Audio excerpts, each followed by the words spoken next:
This is our second briefing on these elections, is counting votes in the time of COVID.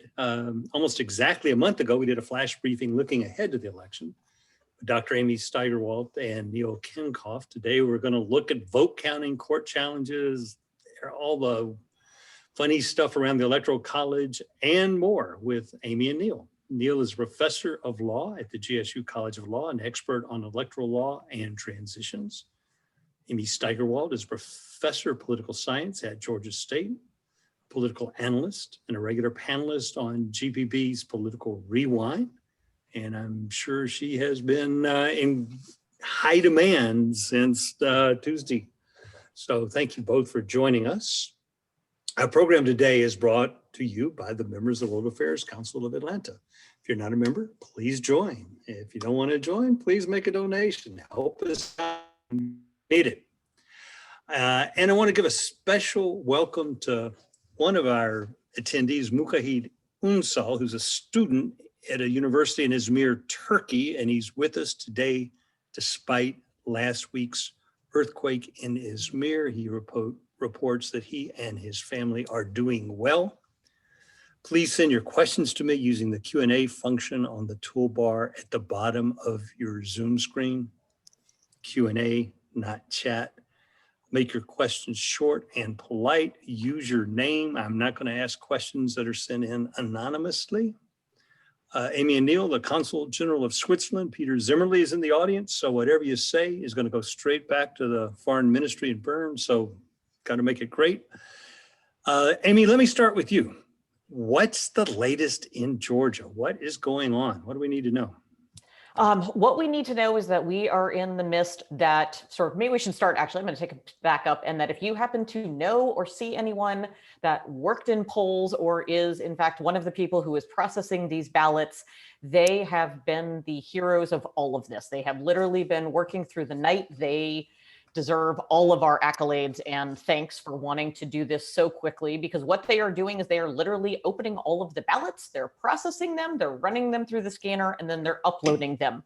And that all takes time, and there's a lot of them. So at last count, it's sort of depending on, it's literally changing minute by minute. So I may not have the correct most update numbers because it possibly changed in the last 2 minutes, but we seem to be looking at still around I think somewhere between 30 to 50,000 outstanding votes. And note that there's a difference between how many of the ballots have been processed and how many have actually been counted. And there is definitely a delay between process, counting, and then having the vote totals uploaded to the Secretary of State's website. So sometimes that's why the numbers are kind of in flux and you're hearing this big thing. But it looks like at the last count, I want to say that President Trump is ahead somewhere around 15,000 votes, with still quite multiple tens of thousands that are outstanding that we're waiting on. And so the expectation, because those are almost all coming from very blue counties, such as Fulton, Cobb, Gwinnett, and Chatham County down in Savannah, that there will be enough there for Biden to make up that margin and perhaps go ahead, though I'd like it noted that probably not by a lot. Probably by a couple thousand. The other important thing that's happening with these same vote totals is that we are seeing the basis points by which David Perdue is ahead also falling. And the most important thing is that if he falls under 50%, then that will trigger a second Senate runoff. So we already know that we will have the runoff between Raphael Warnock and the current Senator Kelly Loeffler. That will be on January 5th. And if David Perdue's absolute number that he's at falls below 50%, and again, it looks like that's very likely to happen soon, if not while I'm talking, that will also be another Senate runoff. And what's happened in the House? In the House, so we saw Lucy McBath in the 6th district. What was one of the races a lot of people were giving attention to. There was sort of a rematch between her and Karen Handel, who had been the previous Congress member in that seat, fairly easily actually won re-election. Perhaps more exciting, especially for Democrats, maybe not so much for Republicans, is that the 7th district, Carolyn Bourdeaux, for people who remember, the 7th district was Rob Woodall's district. Carolyn Bourdeaux ran against him in 2018 and lost by about 418 votes. And while it hasn't been finalized yet, because again, the two of the counties where we still have some outstanding votes are Gwinnett and Forsyth, which is what makes up that 7th district. But she is ahead, and all indications are that she will not lose that race. She was running against Rich McCormick, and so that is, in fact, a pickup for the Democrats in the Georgia House delegation. Otherwise, most of the other races went about the way that we would expect. So we now see Nikema Williams will be taking former Congressman John Lewis's seat. Marjorie Taylor Greene has joined in the 14th district, and most of the other incumbents won fairly easily. A technical question. Yes. When do results become official in Georgia? I mean, they keep coming in and we're saying so-and-so's ahead and the apparent winner. I mean, what is the act that makes them official and what date is that? Neil, I don't know if you know the specifics on it, but basically it's state law which specifies the process it goes through, and then the totals all have to be certified both by the county board of elections, and then they get sent to the Secretary of State's office, who certifies them. And I want to say our date is somewhere right around Thanksgiving, but I'm not actually sure of the actual date. Do you know, Neil? Yeah, I think that's right, although that's subject to change if the results are challenged in court. Courts can issue stays and injunctions that would prevent the state from finalizing and certifying the totals. So, Amy, you're right. That's the time frame that's provided for by statute. But there is some wiggle room. Federal law has a date certain in early December when votes are supposed to be certified, so that the Electoral College can convene and work its magic. Yes, and that's December 8th. And Jennifer McCoy nicely said, I had thought it was November 20th, but didn't want to misspeak. She said that she thinks the same. So we'll go with the two of us. Well, there's nobody on the call who can gainsay you, so I think you're okay. Neil, is the election being stolen? It sure doesn't look that way. And so there are poll observers, particularly from the Trump campaign, who are coming forward and saying that they are seeing irregularities of various forms. Notably here in Georgia, over in Chatham County, there was a claim that ballots received after the deadline, after our deadline is 7 o'clock on election day, that those were mixed in with legitimate ballots. Chatham County vigorously rejects that claim. And on the face of it, that hearing, I think, is going on as we speak. But on the face of it, it sure looks like Chatham County has a pretty rigorous system of logging ballots in, and so that they can actually identify the ballots that were received before and after that cutoff time. How many ballots are we talking about? Are we talking about thousands? No, in that case, we're talking about a few, right? And so I guess what I would anticipate is challenges if Biden's vote total continues to grow to the point where his margin and Trump's are virtually equal.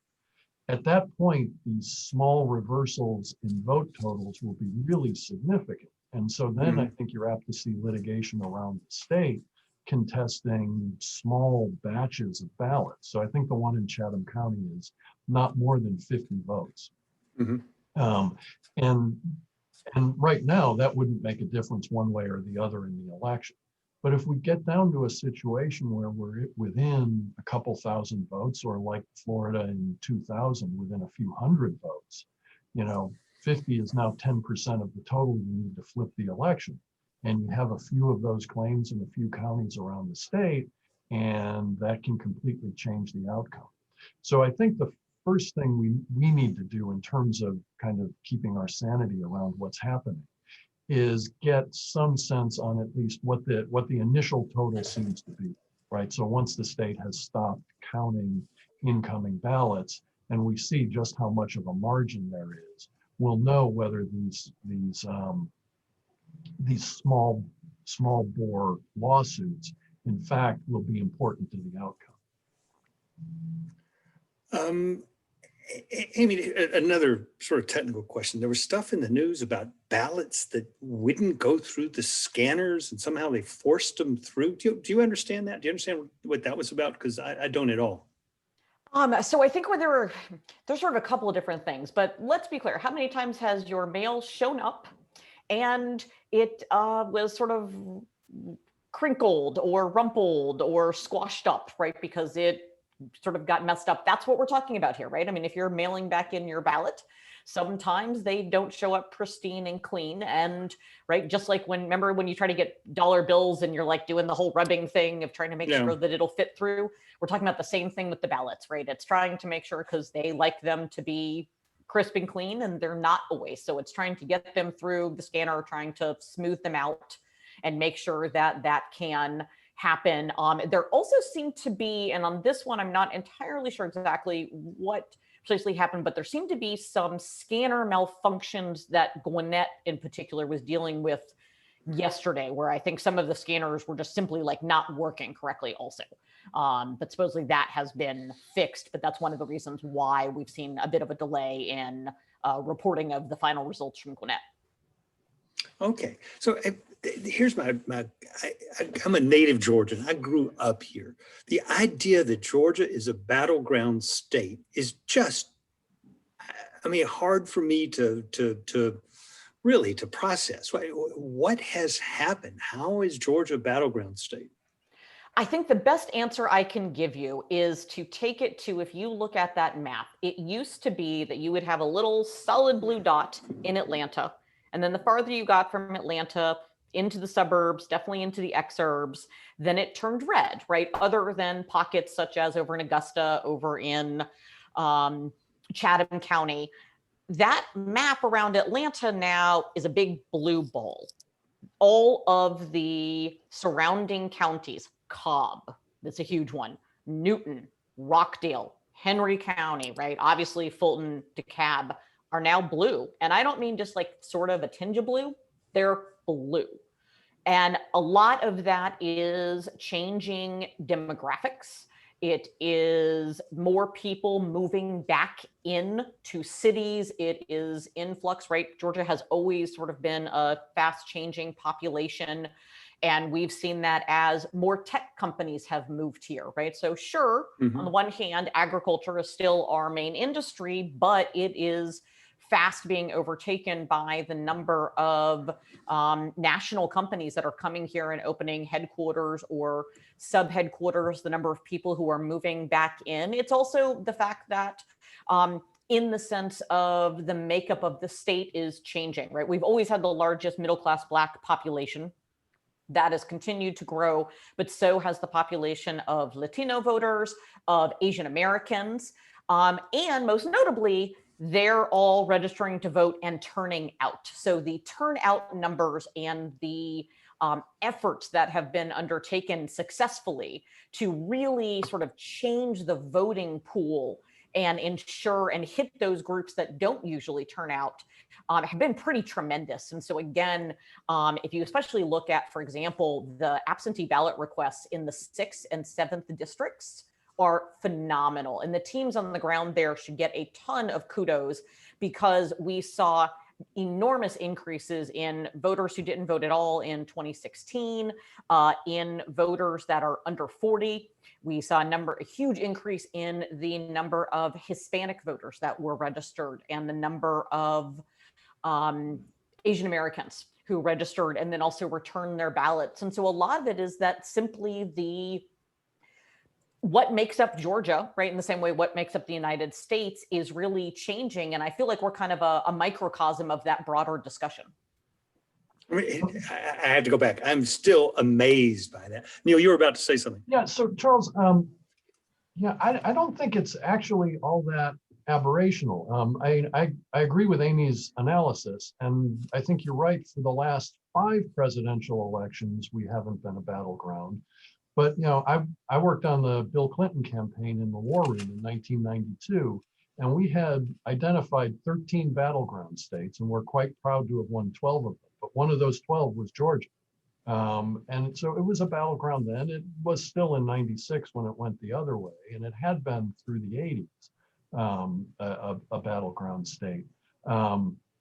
So I think this isn't, it's not unprecedented. That was for a time Georgia's status, but you're right, over the last 5 elections it hasn't been, and I think Amy explains quite well how we've returned to 92.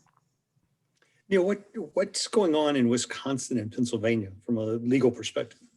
Yeah, so I think Pennsylvania is the really interesting case from a legal perspective. So the big issue there is around the question of whether or not to count ballots that arrive after Election Day. So Pennsylvania has a statute that seems to be pretty clear that ballots have to not only have been postmarked by Election Day, but also received by Election Day.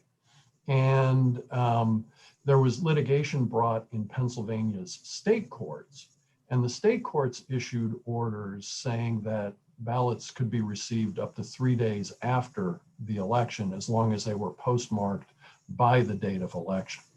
And so one of the challenges that the Trump campaign is bringing is to counting those ballots that come in after Election Day, but before the 3-day deadline. And is that in state court or federal court? So that was in state court. It went all the way up to the state Supreme Court. And then the Trump campaign appealed the Pennsylvania Supreme Court's decision to the US Supreme Court. Mm-hmm. The US Supreme Court decided not to take the case, but there were several dissenting opinions from that, which is unusual, right? When the Supreme Court doesn't take a case, it usually doesn't say why, right? And it's very rare for justices on the Supreme Court to actually go so far as to write an opinion explaining why they think the court should grant jurisdiction. So in that case, Justice Alito wrote an opinion joined by Justices Thomas and Gorsuch, in which they said that, it seems quite clear that the Pennsylvania Supreme Court has adopted a rule that's not the rule in the statute. And under the Constitution, it's the legislature of each state that's supposed to devise the rules for the election, not the courts. And so they said they think that it's a very strong argument that what the court did in Pennsylvania is unconstitutional, and that it certainly raises a constitutional issue. So they would have heard it. There was a parallel case out of Wisconsin, right? So Wisconsin has a similar law, and parties went in that instance into federal court, and the federal district court judge issued an order allowing ballots to come in late due to COVID. And the Seventh Circuit Appeals Court reversed that and said, no, the statute means what it says, that's the deadline.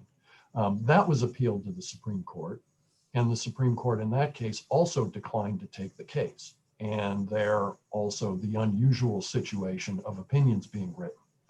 The most notable of those opinions was written by Justice Kavanaugh, who concurred in the decision not to hear the case.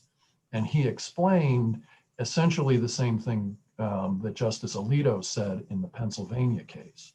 So that if you're counting heads, that's 4 justices who have already indicated that they think those ballots that come in after Election Day in Pennsylvania are illegal. And so that leaves Justice Roberts, who hasn't said anything on these issues, and Justice Barrett, who hadn't been confirmed in time to participate in those, but who is on the bench in time to hear any challenges coming out of Pennsylvania and Wisconsin now.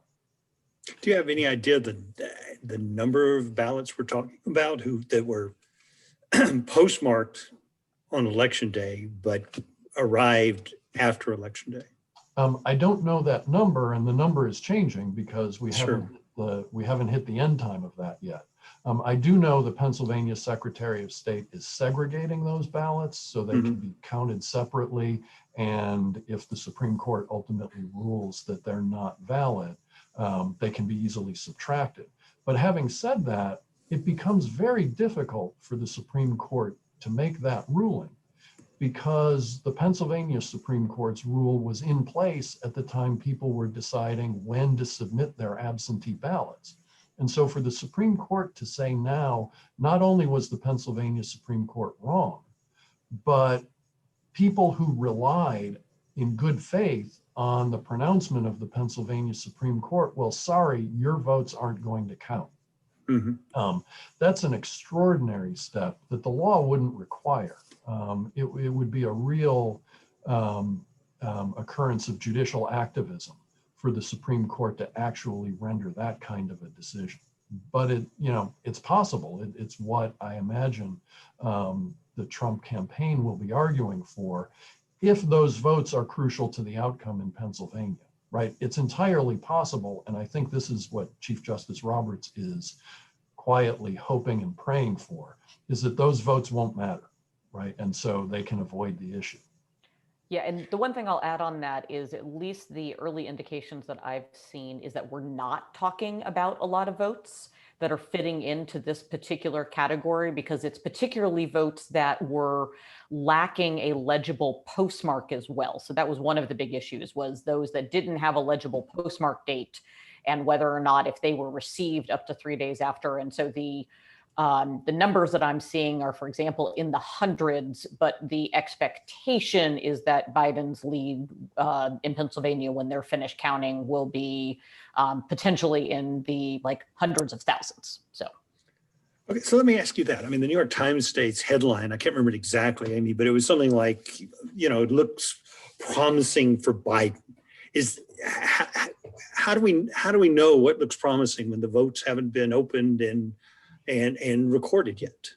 No, it's an excellent question. So we can see this in the counting that's been going on in Georgia as well. And partly it's because what they're doing is they're predicting what the ballots will look like, and particularly the distribution of the vote between Biden and Trump, based upon the ballots that we've already received in the same county. So for example, right, up until this point, we have seen that the ballots for Biden in, for example, DeKalb County have gone about 80-20, 80% for Biden, 20% for Trump. So therefore the expectation is, let's say that if, there were 100 votes left that hadn't yet been counted, we could project that 80 of them would go for Biden and 20 of them would go for Trump. Now, obviously, it may not look like that in reality, but that's where they're getting those projections from.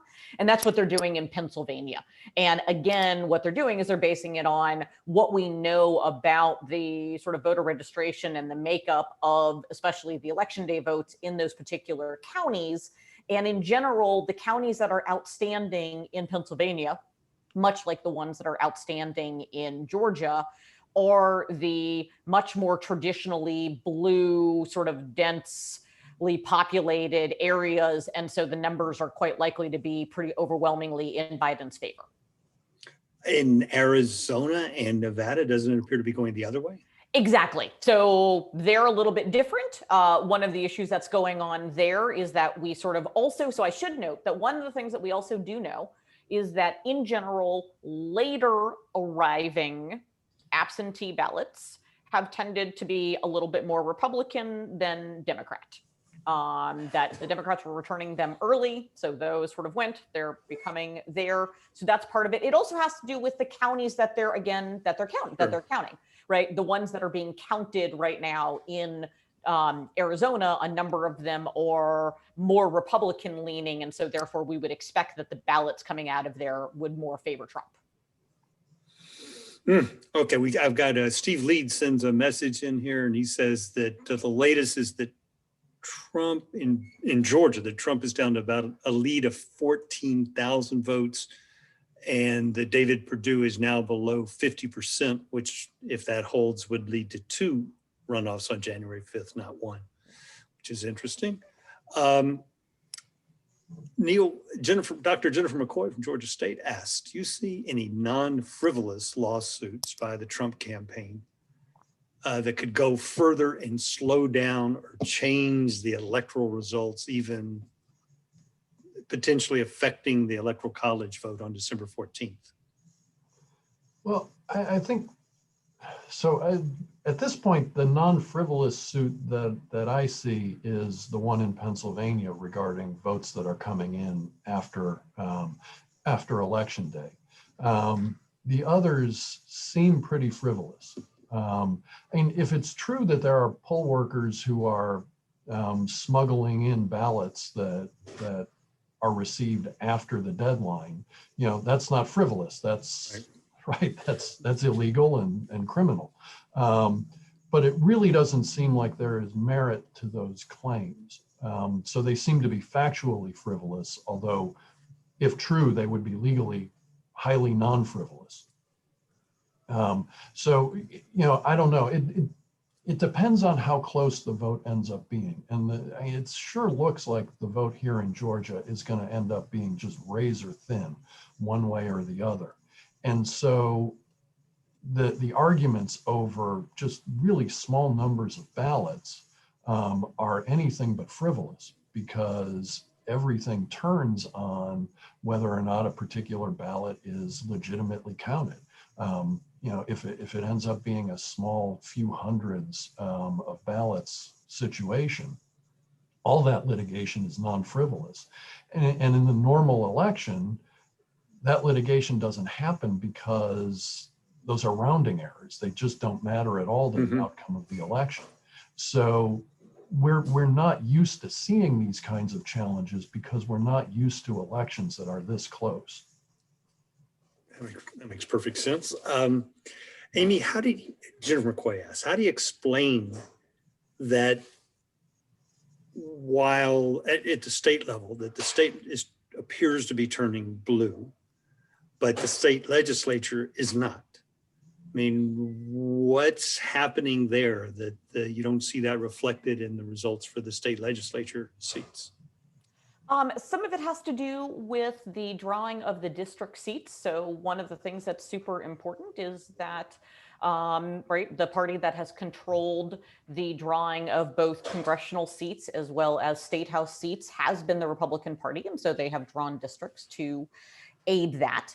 I think so that's one. Sort of number two is that we are seeing, though, a shift. I mean, one of the things that came out of this election certainly were more challenges to incumbent House members than we have seen in a long time.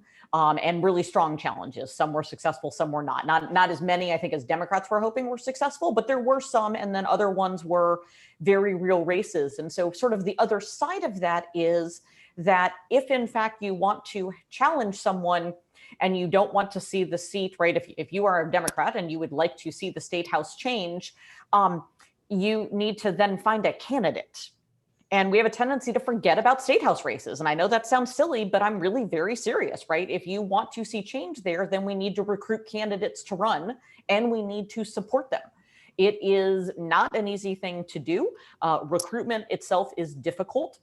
What we have not seen previously in Georgia, it's really sort of picked up in sort of the last 2 years. And to be perfectly blunt, Stacey Abrams gets a lot of credit for this, right, on the Democratic side, is that there is not a well built out Democratic infrastructure around the state. There are a lot of areas where you do not see any attempt to recruit Democratic candidates, that they've sort of given that up. That really started to shift this year, particularly again in metro Atlanta counties, which is why we have seen some shifts. We've also seen, I think, challenges that people were not expecting that will sort of, I think, influence how we start to see things going forward. But it's about those seats, and it's also about running and supporting the candidates, right? And then also, right, once they are in there, I do think it's important to note that there are, perhaps more so than people realize, a lot of sort of more moderate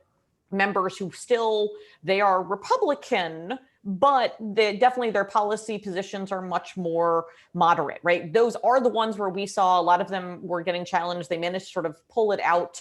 But that's not unimportant in itself as well, right? We give a lot of attention to the very conservative legislation that's been passed, but sometimes not as much to the fairly progressive legislation, right? So it was both a Republican who introduced HB 481, the so-called heartbeat bill, but it was also a Republican who led the move to have a hate crimes legislation and to do a lot of the criminal justice reforms. And so I think that that's important as well, because these party labels don't always work smoothly in the way that we might want them to, especially if you're looking at sort of like the suburbs and things like that. Okay, great. I would just add that I think really the fundamental factor is gerrymandering. And, you know, I don't disagree with anything that Amy said, but I think gerrymandering is at the root of it. So it's hard to recruit good candidates when the districts have been gerrymandered in a way to make them not competitive. And so if we were to respond to that issue, some of the other issues around candidate recruitment and building infrastructure, I think might fall into place. But why invest in an infrastructure and why waste your time as a candidate when the districts have been drawn in a way to make them non-competitive, and so those kinds of organizing efforts futile? Yeah, I saw that Virginia passed a constitutional amendment that an attempt to limit gerrymandering both of congressional districts, but also in the state legislature, taking it out of the hands of the legislature, which is interesting.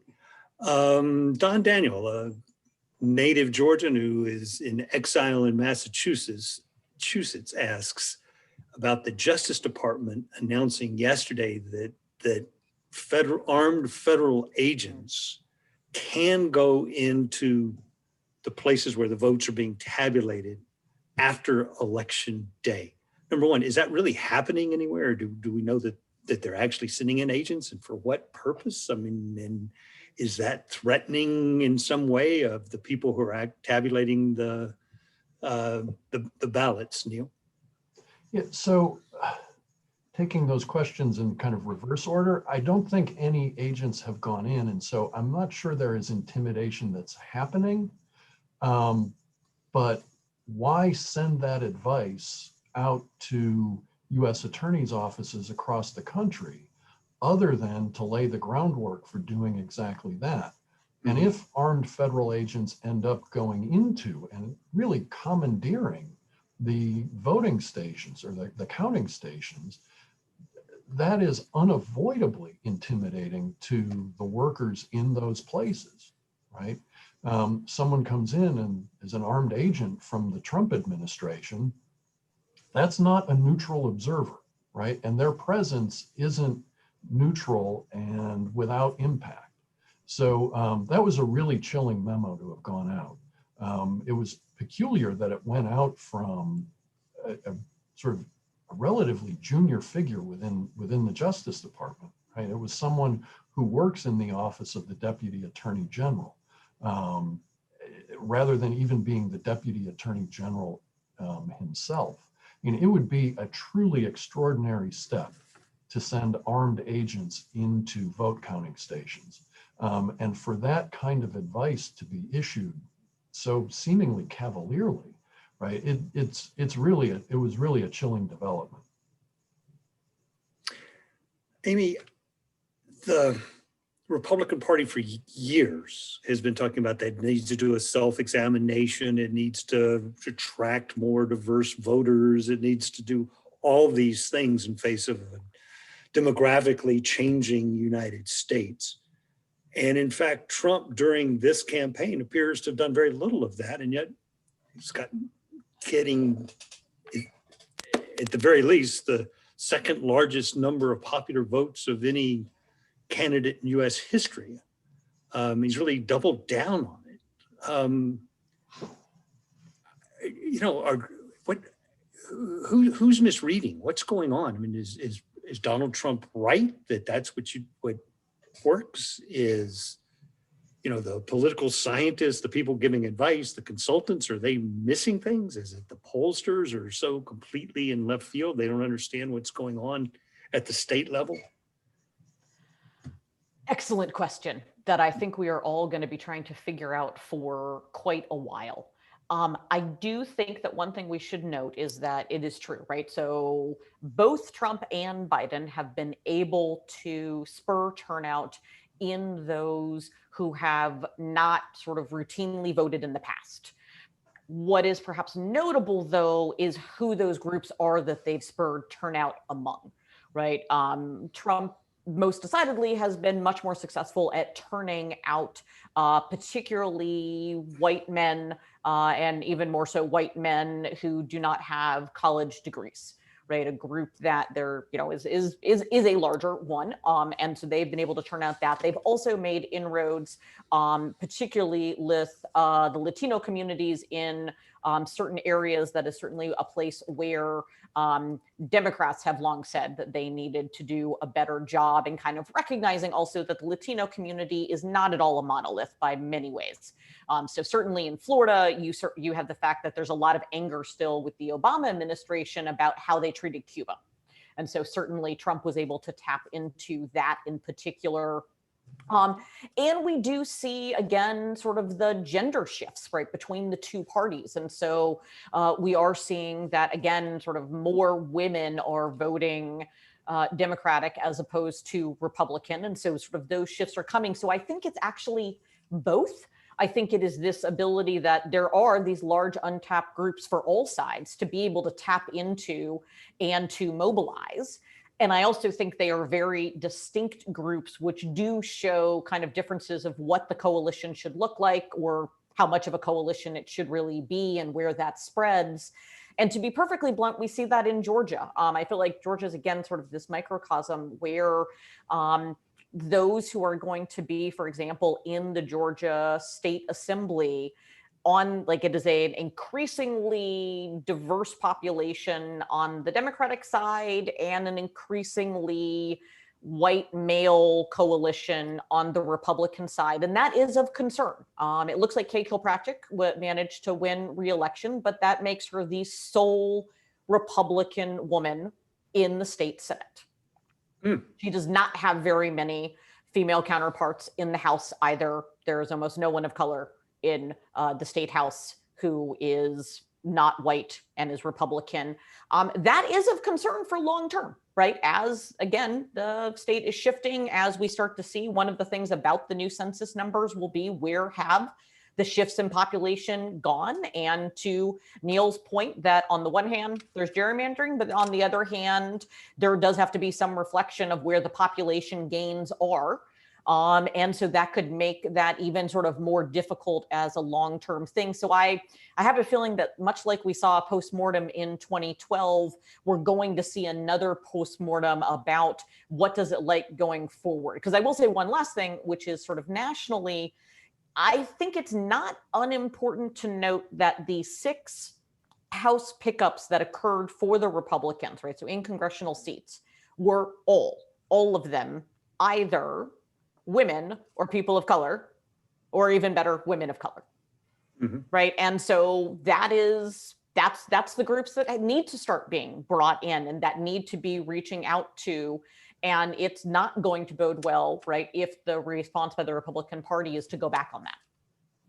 So Charles, just on that point, I think it was possible after the 2016 election to wonder just what it meant, right? How many people were actually voting for Donald Trump as opposed to voting against Hillary Clinton, and thinking, well, Trump says these impolitic things, but does he really mean them? Will he govern that way? Will he be more presidential when he gets in? I don't think people voted for, among the people who voted for Donald Trump this time, I don't think there's any significant number that voted for him because they just couldn't stomach Joe Biden, right? The way that might have been a big group last time around. And there's also no longer any basis to wonder how he will govern or how he will speak as president, right? We all know that. So that I think now the votes for Trump are really votes for Trump. And I think that's a significant data point that we couldn't be sure we knew before. We could have tried to assuage our consciences by saying, well, that's not really what the people who voted for him think. There really aren't that many people who think Mexicans are rapists and murderers, right? But it's pretty hard to say that now, right? Now, you're right. A very large number of people have voted for him, sort of knowing what kind of president he is and what kind of bully pulpit he's going to wield. And that's a significant development. Now, having said that, I think it's also important to point out that he has failed to garner a majority of Americans in either of his two races. And I think it's especially significant that this time, although we're still counting votes, it seems pretty clear that Biden will receive more than half of the votes, more than 50%. If Biden ends up not becoming president, he will be the only person to exceed 50% of the popular vote and be denied the presidency by the Electoral College, right? That's happened. Amy, you're the political scientist. I'm out of my lane here, but I think it's happened 4 times before in our history. In every case, the person who won the popular vote had only a plurality, did not exceed the 50% threshold. And so Joe Biden has exceeded that. If Donald Trump makes the big comeback and kind of sweeps the remaining states, that will be extraordinary in our nation's history, that someone who won the popular vote in the sense of really winning it, really winning a majority of the votes cast, would nevertheless be denied the presidency.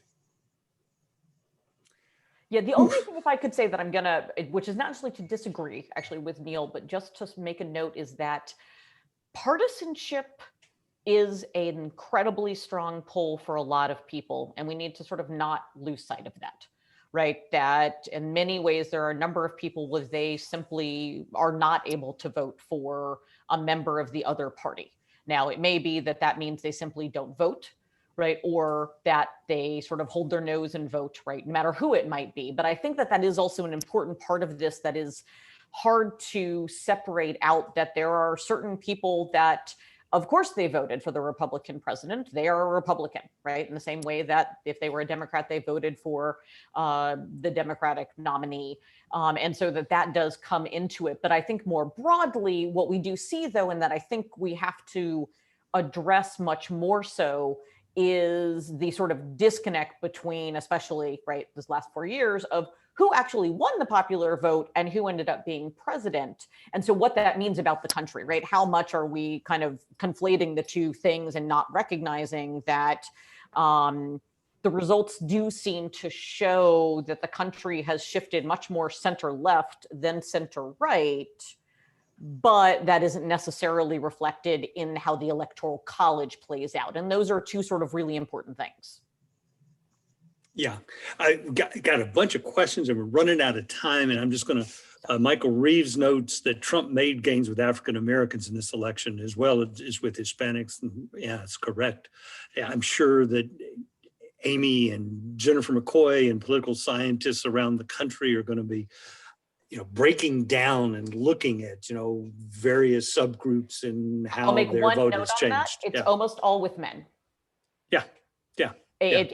So he made gains with Black men. He made gains with Latino men, Latinas, Black women went overwhelmingly for Biden. In fact, the most crucial sort of constituency for the Democrats really is Black women. They not only vote more than everybody else, but they are also the most consistent voters. Yeah. Peter Zimmerli, the Consul General of Switzerland, says, thanks for this really interesting talk, that he's amazed by the US election process, as well he should be. Is there any chance that we will somehow get rid of the Electoral College and go to direct election of president? And footnote, he says he's not going to report this back to Burns, so to the foreign ministry. So you won't be held up for this. I think it's very possible that we are going to see a very real discussion about it. The issue is it requires a constitutional amendment. There are 2 ways to do that. It can start in Congress and then be sent to the states, or it can be done that each state, that there's constitutional conventions in the state and it goes up that way. It is not going to be something that there's overwhelming, honestly, support for, because there's a lot of states, for example, that would be very hard in sort of the role that they play and the weight that that gives. I also find it highly unlikely that it's going to happen through Congress, because you would need 2/3 of a vote. And so it's not going to get through the Senate. Yeah. Yeah. I just, one footnote, Amy's right. Abolishing the Electoral College would require a constitutional amendment. There is a workaround that's possible, though, and that's gained some steam, and that is an interstate compact, where once states holding between them 270 electoral votes would all enter into a compact whereby they agree that however the vote went in their state, they would appoint electors who will vote for the person that wins the popular vote, right? So, you know, if say Texas or Florida signed on to that, they would cast their electoral votes for Joe Biden because he wins the popular vote, even though Donald Trump won those states. That's possible, and it's possible to do that without amending the Constitution. So within the Electoral College, there could be reform that would make the Electoral College mirror the popular vote. And that's a proposal that a fair number of states have agreed to. It hasn't gotten to 270 yet, to 270 electoral votes, but it's a significant movement. And you know, if the historical, I think, aberration of a candidate winning a majority of the popular vote and nevertheless being denied the presidency were to occur, that could provide some more impetus for that effort. We're out of time. Guy Tesler asks, can there be defections among the electors elected to support Donald Trump or Joe Biden? So there can be, although states can adopt laws that prevent that, right? This is the so-called faithless elector. So faithless electors can happen, but in the faithless elector case that the Supreme Court decided this past year, they held that states can impose punishments on electors who don't vote the way they're bound to vote. Mm-hmm. So the answer to the question formally is yes, but practically no, because the states can actually end up prohibiting. Okay, and Robert Thornton asks about coming up with more standardized procedures about absentee ballots, early voting, everything around elections. It seems like an enormous mishmash with 50 states plus the District of Columbia each coming up with their own rules around voting. Do you foresee any change in that? I mean, that would require enormous political will. So it's possibly. There is, in fact, the America Votes Act sitting on Mitch McConnell's desk, which was one of the very first bills that the House of Representatives passed this Congress that would try to standardize at least some of these issues.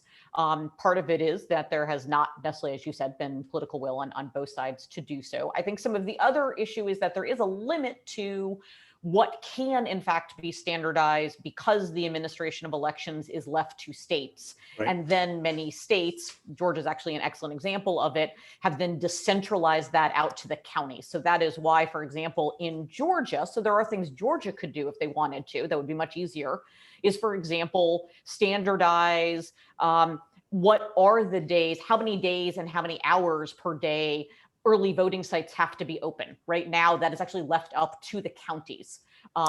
Things about when they are, ways that they're processing ballots and stuff like that. And so there are certain things that could be done and could be standardized either at the state level or at the national level.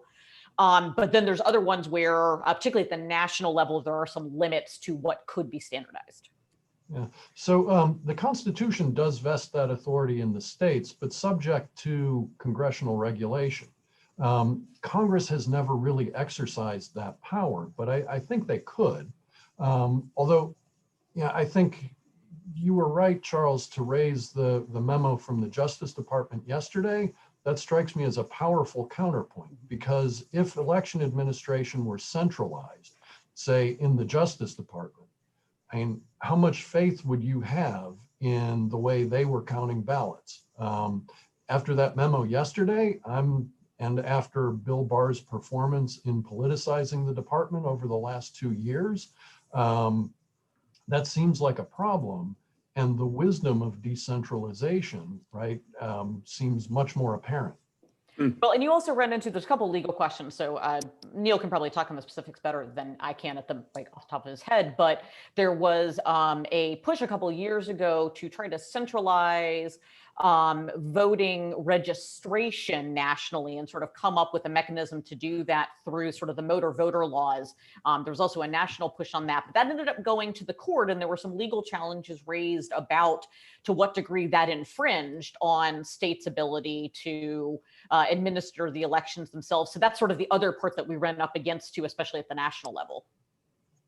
Well, I'd like to keep going, but I think we need to end this, but thank you so very much, Neil and Amy. This has been just terrific. I've got a ton more questions. Natasha Johnson, I apologize for you because her question would take a whole program about, what is going to be the result in the country when whoever wins at the end, the social fabric of the nation of this election. And that's a great topic, and I hope both of you will come back.